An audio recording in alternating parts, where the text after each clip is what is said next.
In this video, I'm going to tell you everything you need to know about the 2025 F1 Spanish Grand Prix, all the drama, all the chaos, the start, the restart, the strategy, different lines into turn 12. There's a lot to get through. So if you're interested in what my thoughts are, definitely keep watching.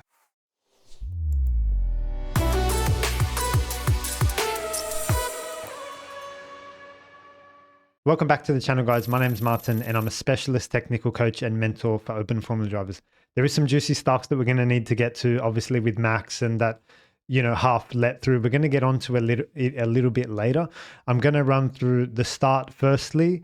And why don't we start with Oscar Piastri? And it was a beautiful launch.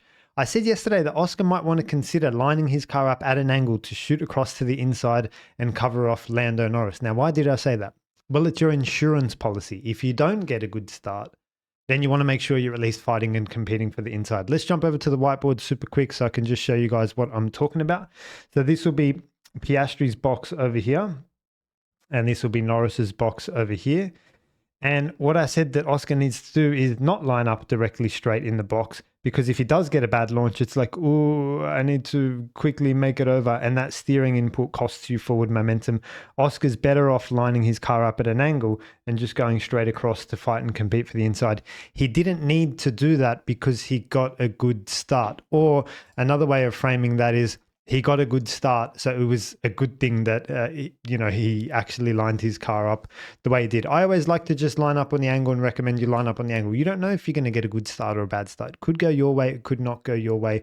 Fighting and competing for the inside is a priority. Now, Oscar got a mega start, and I think his reaction times were out of the screws. I don't have the numbers in front of me, but it looked pretty clean and like a great reaction time. Now, reaction time is the buzzword for starts. Personally, I think it's a little bit overrated. It's almost like physical training and physical preparation for the drivers. Yeah, you see them in the gym doing the bench press, doing the push-ups. It's all like bang, bang, bang, all this crazy stuff. But mental, tactical, and technical aspects take a back seat. And I think that's where the lap time is. I say all that to say it's very similar with the start. Reaction time gets all of the praise, but there are so many other technical elements involved in a good start that I want to run you through just quickly. Firstly, your tire preparation, the rear temperatures, the surface temperature, the core temperature, how clean your grid slot is, the revs that you dial in, your reaction time then to the lights, the way you release the clutch, the way you introduce the throttle and put the throttle down, your first shift when you decide to pull that, your throttle shape and throttle mapping, engine power delivery, clutch. Like there's so much that goes into a start. Reaction time always gets, all the limelight. I don't think it's fair. But in this particular case, it was just a combination of things. Good reaction, good revs, good clutch. Like Oscar nailed the start. And it was all good down to turn 1. Max in P3 behind was able to slipstream Oscar because 1 and 3, if we just go back to the whiteboard, this is Max over here. So 1 and 3, he was able to just tuck in and steal that slipstream. And that was the reason why he was able to overtake Lando Norris and claim P2. Just while we're on Oscar Piastri, it was a faultless race from him. From the start was perfect. The strategy was perfect as well. He executed the 2-stop in that clean air up front. He was able to run nice and long on that soft compound tire initially in the first stint. His line into turn 12 was acceptable as well. It wasn't the best line into turn 12. I don't think he was looking after his fronts as much as, say, Charles Leclerc, but he wasn't damaging them as much as Lando Norris or Max Verstappen as well. So had a pretty solid line into turn 12, and his restart was perfect as well. For those of you guys that came to the Thursday live stream, we always speak about the restarts. Where should you go and why? And I pick my point and I let you guys all know where I think that point should be for the lead driver to kick off the restart should they need to do so. Oscar did it in exactly the spot I said he should. It's out of the exit of turn 12. The reason being, you're turning through turn 12. You're the first guy to get the steering wheel straight, and that gives you the opportunity to be able to go first. Meanwhile, Lando in P2 is still actually coming through turn 12, so he gets the steering wheel straight second, then it delays Lando. There is a solution for Lando. I might save that for another video, but there is a way that P2 can still attack P1 in that situation. If you guys want to know that solution or secret, let me know in the comments section below. But it was good execution on the restart from Oscar, and there was not much Lando could do. But like I say, there is something that Lando can do to form an attack on Oscar in that situation. But I wanted to call out good start, good strategy, good tyre life, good line into turn 12, and a good restart from Oscar Piastri as well. Okay, we need to talk about Max Verstappen's eventful race. Not much was happening up to lap 55. I saw some technical stuff that I wanted to shout out to you guys as well. But come lap 55, the whole thing went to SH1T. All right, so let's go from let's talk about Max's tire management in the first instance. So I wanted to talk to you guys. I'll bring up the whiteboard for a second as well and talk to you guys about the short corner and the tight line again. So let's jump over to the whiteboard. I'll show you guys what I'm talking about in turn 12. All right, hopefully you can see that on the screen in front of you. So we're talking about turn 12, and I've been talking about this corner all weekend. This is the front tire killer. This is where you have some opportunities to change your line and change your situation, extend your tire life. So there's the short corner, which says we're going to extend the straight coming in, extend the straight coming out, and then we're going to zoom out with as much full throttle time and straight line steering wheel as possible. And it's a very condensed rotation point down there. Now the tight line says, well, we're going to dive into the corner early, keep the minimum speed active in the corner, keep the downforce alive in the corner, and our cornering region might be a little bit longer, but it keeps the car alive in the middle of the corner. If I have to highlight to you the cornering regions, why this is called a short corner, it's because it's like a shorter rotation point that sort of happens through there, and it's a hotter rotation point. It's more condensed, more steering lock goes in. It's Ving off the corner, in quickly, out quickly. And the philosophy is that cars don't like cornering very much, and you want to have as much straight line / full throttle time as possible. And with cars with a lot of downforce, there's an argument to say, well, the downforce drops out of the car at this point. It's very hard to actually get your foot down and get out of there. Whereas the tight line, the cornering period is pretty much all through the corner, and it's a lighter load at one point through the corner, but the duration is longer. So the duration of cornering is all this period here. So it's considered a longer corner than the short corner through here. So different drivers taking different lines. Now, guys, I've highlighted on this channel for a while Max's strengths and weaknesses. We'll get onto them in a second, but Max wasn't taking a great line through turn 12. The definition of this corner is a constant radius long corner. And out of the 7 technical corners, I think this is Max's weakest one. So while we're on turn 12, I'm going to bring up the video now of a few shots that I took of a few different drivers. I'll show you the difference, but I think Charles Leclerc was doing it best. Again, followed by Piastri, Norris and Max. So Piastri and Leclerc, some form of tight line, and Norris and Verstappen, a heavily exaggerated short corner. Let's bring up the video now and we'll have a look at a few examples together just so you get the theory before we start talking about tire implications. Alrighty, here we go. This Piastri coming through firstly, and then that's Max slightly wider and Lando like extremely wide. And again, back to the video, the short corner, you see Leclerc just, tucking in slightly earlier. Hopefully we get a few more shots of some different drivers. This is Leclerc and Hamilton again. This is why Leclerc was able to look after his front so much better, was because of the tight line. Charles is a master of this, guys. So we'll get into it a bit later. Max barely met the apex of turn 12 all race. It was like he was going the long way around, dragging the left front through. Here's another example of Lando doing a crazily exaggerated short corner. This just destroys your front tires, guys. There's no other way to tell you about it. Who we got next? This is an aerial shot of Max coming through. Again, he just doesn't trouble the apex at all. A few of you guys in the comments yesterday said, oh, what do you know? Max has no weaknesses. We'll get onto it. Don't worry. Here's Piastri taking, it's a short corner, but it's not as short as, some of the examples that we saw. This is very early on in the race. So just, again, keep an eye how close Piastri is to the curb here. Yes, it's a short corner, but there's short and there's shorter and there's shortest, if that makes sense. Lando was crazy. Max a fraction wider. If I just go back a sec, to this shot here. There, you'll see that Max was a fraction wider than Oscar, and then he's gone behind the radio sign over there. He's significantly wider. And then you get the 2 Ferrari drivers. Hamilton more similar to Piastri. And then Leclerc is the tightest. And the next shot shows you Leclerc as well. Yeah, this was another lap later. You see how Leclerc gets the car into the corner nice and early? I love that from Charles. That's class. Like that's undervalued technique. And if you guys want to know the value of a driver coach and mentor to these drivers, they spend billions and millions of dollars developing aerodynamic parts that give you half a tenth here and there and a little bit of aero efficiency here and there. Like the line is worth tenths, if not seconds, if not can save you pit stops. Like it's massive, but there seems to be none of them on the grid. Charles is probably the only one I would say like was taking decent line into turn 12.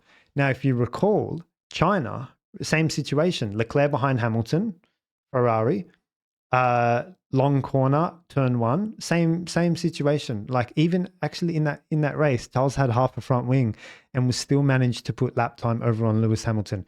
A quick call out to Ferrari at this point. Like, what are they doing taking 4 laps to sort this out and let him through?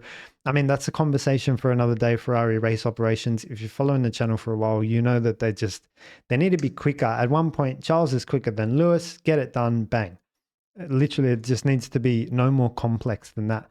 The fact that they wasted 4 laps here, I just feel like they blew Charles's race, and he's doing an amazing job here with these lines, looking after, like trying to run the best race possible, and Ferrari just blow it each and every single time. So again, conversation for another day, but I can't do the video without taking a shot at Ferrari. But anyway, let's get back to Max because we spoke already about how he got the good start. He got past Lando Norris. And his line into turn 12 was terrible. Like I said, he missed the apex each and every single time. This meant that he had to go on to the 3-stop. So the race started to unfold a little bit for Max at that point. What happened on lap 55? Antonelli pulls off at turn 10, and then the safety car. Max has only got a set of hard compound tires. Was that a good call from Red Bull? I don't think so. I think with 6 laps to go, and that I just feel like Max would have been able to hang on if they'd just left him out there. Actually, would he have taken the lead at that point? I'm not sure. You guys correct me if I'm wrong, but if both McLarens pit, Max takes the lead. Surely that's a better position to be in with 6 laps to go than on the hards, going to be swallowed up by George and the Ferraris, everyone on soft tires around him. I thought that was a mistake from Anna Schmitz and the pit wall at Red Bull. You guys let me know if you thought that was a mistake as well. But he was always going to struggle on the restart. Now, Max makes a mistake through the fast right-hander coming onto the pit straight. This was where Max was excellent in qualifying, by the way. If you guys saw my video yesterday, he was the only one taking this turn 14 flat. But on the restart, obviously, it was a struggle to get through here on the hard compound tires. He nearly lost the car, did his best to save it, but he was under attack down the pit straight by Charles Leclerc. So a few mistakes that I just want to recap up to this point. So it was a lot of tire wear at turn 12, had to switch over to the 3-stop. Safety car, they put him on hards. Max makes a mistake in the final corner on the hard compound tire, and now he's under attack from Charles Leclerc. Charles comes past, and then they come together as well. Just without going into it in too much detail and making the video too long, not much in it. I guess it was slightly Max had a bit more control there, but Charles was not leaving any room either. I think it was, both of them are responsible for that one. And then George Russell starts to have a look down into turn 1. And now it comes on to another mistake from the Red Bull team as well. Before we start talking about the move, I'm going to bring it up on the screen in front of you. So let's have a look at the move together now. So George pulls out from this slipstream and has a big lunge up inside of Max Verstappen. And this doesn't tell you everything you need to know. I think the onboard is the telling one. Have a look at the steering wheel for George, because I think there is a point at which he gets a bit of oversteer there and he actually hits Max as well. So now you've got to bring up the rule book and have a look at these amended rules. And this is what Red Bull, this is what a Jonathan Wheatley, who used to be the, what was his title at Red Bull, was like the racing sporting director. This is where a Jonathan Wheatley, a sporting director, can quickly bring up the rules and tell you. And that's exactly what we're going to do together now. So this is what Red Bull should or could have been doing at this point in time. So here are the sporting guidelines in front of us. I don't like the word guideline. I also don't like the word apex. These are very loose terms. They're not well defined, but we'll carry on. Overtaking on the inside. For overtaking on the inside, that's George Russell on the inside of Max Verstappen. A driver must be given room, that's George given room, if they satisfy the following conditions, presumably all the following conditions. Number one, have their front axle at least alongside the mirror of the car no later than the apex of the corner. I think George did that. If you go back and have a look at the video, you'll find that George ticked that box. In the braking zone, he got sufficiently alongside. Number two, be driven in a safe and controlled manner throughout the maneuver, which includes the entry, apex, and exit. This is questionable because safe implies that you're in control of the car. George, with that little snap of oversteer, there would be an argument to say, well, you lost control of the car, you slid, you hit me, you pushed me off. I think number two would be questionable. Number three, without deliberately forcing the other car off track at the exit, which includes leaving fair and acceptable width for the car being overtaken from the apex to the exit. That one doesn't apply. I think they came together at the apex in the mid corner. So everything on the exit, was, for me, that's gone. And number four, be able to make the corner within track limits. I think George ticked that box as well. And he would have ticked that box. Even if Max wasn't there, George would have made the corner, he just would have had a mid-corner slide. So I think George was very close, but the part with the steering wheel where he has to open it and has a bit of oversteer on the entry and then makes contact with Max, I think he violates this one. Be driven in a safe and controlled manner throughout the maneuver. Because if you tick that, that means you can just come sliding in on oversteer and make contact with the car and then push them off. So for me, it's like pretty clear. Again, race operations, race management, race strategy. I don't know if you guys saw my post during the week that said F1 is just mediocre at the track at the moment in terms of race operations. Here's your case in point, because GP comes on the radio and says to Max, we need to let him through. That's got to be the worst radio call from Red Bull and adds to their list of mistakes. Why does Max need to let George back through? We've just read the list very quickly. Be driven in a safe and controlled manner is questionable. Then raise the question. Why GP gave that instruction to Max was a mistake. And then one of Max's second weakness started to show up, which was that he got emotional. And then, he made that mistake. It's at this point I want to talk to you guys about Max's strengths and weaknesses. Before I do, let me bring up a video from last year, I believe, talking about how I've been able to put my finger on a few weaknesses of Max. Let's take a look at that now, and then we'll comment on it. Predict the grip before he gets there. Like, he's got pages of strength. And I've said since 2023, I only know of two weaknesses. Now, you guys, a lot of you guys, Max fans, you guys hanged me for those weaknesses, which are holding true. You're going to have to go back through my videos if you're new to the channel in the last two weeks. But since 2023, I've been able to identify and confidently put my finger on two weaknesses, which are, number one, the mistakes that could potentially be drawn out of Max Verstappen when he gets frustrated and or emotional and or impatient. That's the first weakness that I've seen crop up in his driving. The other, and that's on the mental side. The other weakness that I've seen is on the technical side, and it's got to do with the lines that he takes in certain types of corners and how he looks after his front tires. Need I say more? Like, a lot of guys yesterday came out and said, oh, you don't know what you're talking about, Max. Like, because there's a perception that Max is perfect, guys. And it's just not true. We're all human. We all have weaknesses. End of story. That is the beginning and the end of the story, including me, including you, including Leclerc, including Hamilton, including GP, including your prime minister and your doctor and the guy working at the checkout. Like, we're all human. We all just have our strengths and weaknesses. Max has strengths for days. Before you hang me and say Max is perfect and I don't know what I'm talking about and this and that, Max has strengths for days, like pages of them. He's quick. He's good in high speed, low speed. In the rain, he's exceptional. In the restart, when he's not on the hard compound tire, normally he's pretty good. Like, he's so good in so many areas. But it's also important to understand and recognize them, and understand and recognize his weaknesses. I think he's got a technical deficiency in long corners of constant radius. And the reason I say that, and I spoke about this in my video yesterday, is because this is not the first example, Spain 2025, that I've seen this. I've seen this in Hungary, I've seen this in Netherlands, I've seen this in Qatar, I've seen this on the sim, I've seen this in Spain now. Like, I've got enough data points to be able to conclude that it's one of Max's weaknesses. In addition to the mental side, where, like, need I say more? Like, what did I say in that video? Points could be drawn when he gets frustrated. Like, let me just play it again, because I think I could say it better back then than what I can now. The mistakes that could potentially be drawn out of Max Verstappen when he gets frustrated and or emotional and or impatient. That's the first weakness that I've. The mistakes that could be drawn out of Max Verstappen when he gets emotional, frustrated, or impatient.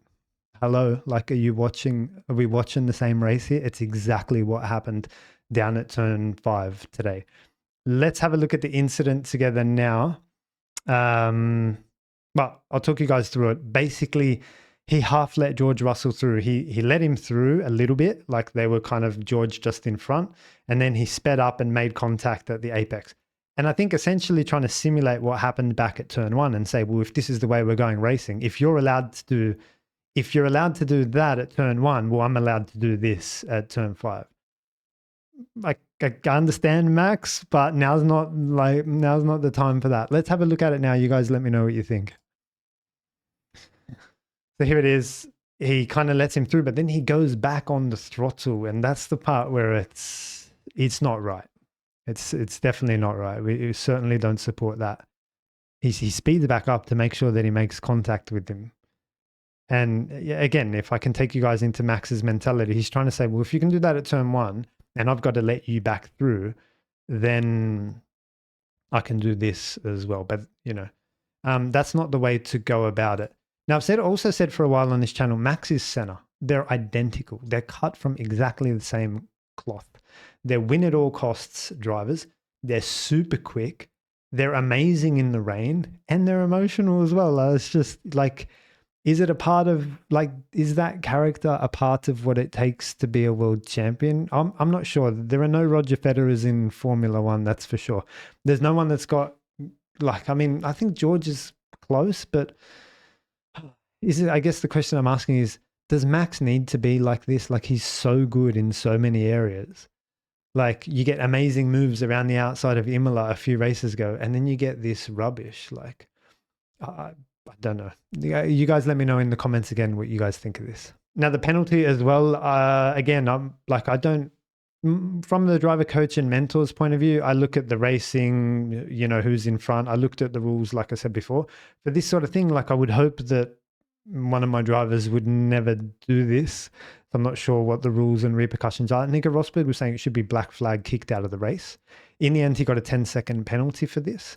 Sebastian Vettel in 2017, if I got my year correctly, in Baku, Azerbaijan, under the safety car against Lewis Hamilton, I think he got a 10-second stop and go for that one, which was more harsh than this 10 seconds. A 10-second stop and go is quite big. If I've got everything correct in terms of the penalty he got. Sebastian's, I thought was bad, but it wasn't as bad as this one. Sebastian's was under the safety car, like, gave him like a little push, in a way, like I've got in inverted commas, like a push from car to car. Max gave Russell a punch from car to car. It was worse, in my opinion. I also called this out in Mexico last year, and I was like, Max threw the car at Lando out of frustration. And then a lot of guys were like, he was calculated, and it was so Lando couldn't win. And I'm like, you're missing something with Max. Like, he's emotional. He can do stuff like this. It's one of his weaknesses documented on my channel. It's a shame, but they all had it, Name me, like, what Schumacher didn't do this stuff. Senna didn't do this stuff. The greats have all had it, unfortunately, in our sport, but that's just what we're dealing with. So what do I think of it? It's unacceptable. What penalty would I give it? Yeah, I would come down hard. If Nico says black flag and, I don't support that driving and I think it's not necessary, then black flag would not be unreasonable. I just go back to GP. Like, what are you doing, GP? Just Why are you giving Max that radio message to let him back through? Firstly, he's not even in the wrong down at turn 1. Secondly, you know the character. Remember, race engineer needs to have empathy and communication. Empathy, you know the character you're working with. If you don't know Max is emotional by now, like, you know, I think GP's got to take a bit of responsibility for that. So I think from the Red Bull team as a whole, like the strategy, the tire management, the restart, the racecraft, the management of the incidents, the whole thing was a disaster from Red Bull today. Guys, I know that was a long-ish video. We spent a lot of time on these sort of things. If you wanted to go into more detail on the short corners versus tight lines and you wanted to learn a bit more about the restarts, I encourage you to check the previous videos this weekend. That is the live stream and the Friday practice and Saturday qualifying videos as well. Hopefully they'll give you a better insight. Guys, I hope you learned something from it. This is a discussion, and please be respectful in the comments, but this is the discussion that we're going to have about Max throughout the rest of his career. Let me know what your thoughts are, again, with respect, of course. And if you learned something from the video, please comment it, give the video a thumbs up, subscribe to this channel for more racing tips like this moving forward. We've got the live stream coming up in 2 weeks for the Canadian Grand Prix. I'm going to be telling you all the same stuff, except we're going to go from long corners back to chicanes, back to what we had in Imola. I'm going to talk to you guys all about chicanes in that live stream. So I'll see you guys there.